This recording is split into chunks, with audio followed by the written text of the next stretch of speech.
Salut à tous et nous revoilà pour une nouvelle saison d'actualité brève et efficace dédiée à l'activité cyclonique de nos régions. Voici donc le tout premier point météo de cette saison 2026. Saison après saison, les spécialistes tentent d'anticiper le nombre de phénomènes cycloniques susceptibles de se former sur l'ensemble du bassin Atlantique Nord. Et il se trouve que les premières projections saisonnières sont relativement optimistes concernant l'activité cyclonique attendue cette année sur notre bassin océanique. En effet, les organismes majeurs en matière de prévision à long terme prévoient une activité cyclonique potentiellement inférieure à la moyenne de ces 30 dernières années. La NOAA, par exemple, prévoyant entre 8 et 14 phénomènes, dont 3 à 6 ouragans. Ces projections relativement optimistes découlent d'un événement climatique majeur en cours d'installation dans l'océan Pacifique. Depuis plusieurs mois, les météorologues, s'appuyant sur les modèles numériques, envisageaient en effet le retour du phénomène El Niño dans la zone équatoriale et orientale de ce bassin océanique. Cette information a d'ailleurs très largement été relayée par les médias, car d'après les modélisations les plus pessimistes, nous pourrions assister à l'un des plus puissants El Niño observés par l'être humain lorsque celui-ci sera à son apogée vers la fin de l'année 2026. Pour rappel, El Niño est un phénomène climatique naturel qui se manifeste par un réchauffement anormal et durable des eaux de surface de l'océan Pacifique équatorial et oriental, notamment au large des côtes d'Amérique du Sud. Les effets de ce phénomène climatique peuvent se faire ressentir à l'échelle planétaire en perturbant les régimes de précipitations, les températures et la dynamique des courants atmosphériques. Concernant l'océan Atlantique, l'influence du phénomène El Niño se traduit généralement par une atmosphère plus sèche sur la région tropicale de notre bassin océanique, accompagnée d'une augmentation de la puissance et de la fréquence des vents d'ouest en altitude, créant un phénomène de cisaillement. Sachant que le cisaillement, lorsqu'il est puissant, déstructure les zones tropicales, les tempêtes et les ouragans,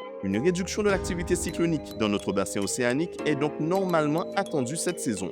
Mais attention, un contexte globalement moins favorable à la cyclogénèse ne se traduit pas forcément par un risque zéro en matière d'impact cyclonique. En effet, le cisaillement des vents et l'assèchement atmosphérique ne seront pas forcément constants et uniformément répartis sur l'ensemble du bassin atlantique. Des fenêtres atmosphériques temporairement favorables pourraient toujours se mettre en place, offrant à une perturbation bien positionnée au bon moment les conditions nécessaires à son développement et à son renforcement cyclonique, à condition bien sûr que les températures océaniques soient suffisamment élevées pour l'alimenter en énergie.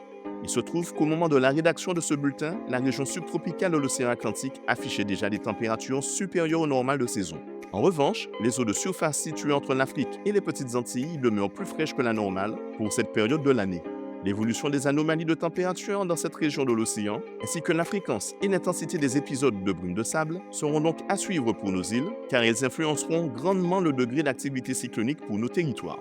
Mais au-delà des prévisions énoncées ce jour et que la saison 2026 soit proche ou en dessous de la normale, les recommandations restent les mêmes et la préparation, notre meilleure défense face à la part d'imprévisibilité que pourraient avoir ces phénomènes naturels.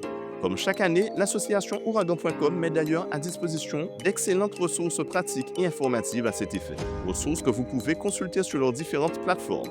En ce qui concerne le point cyclonique de ce lundi 1er juin 2026, l'ensemble du bassin atlantique est actuellement majoritairement dominé par des vents d'altitude défavorables à la cyclogénèse, situation classique pour un début de saison. Et si nous focalisons notre attention sur la région comprise entre l'Afrique et nos îles, nous observons qu'en plus du cisaillement, la brume de sable et l'air sec contrarient fortement le développement des zones tropicales en transit vers l'arc antillais. De ce fait, à l'heure où est établi ce bulletin, le National Hurricane Center n'y mentionne aucun risque de développement cyclonique. Nous voilà donc repartis pour 6 mois de surveillance cyclonique. Mais en attendant, c'est tout pour aujourd'hui. Excellente journée à vous et à bientôt.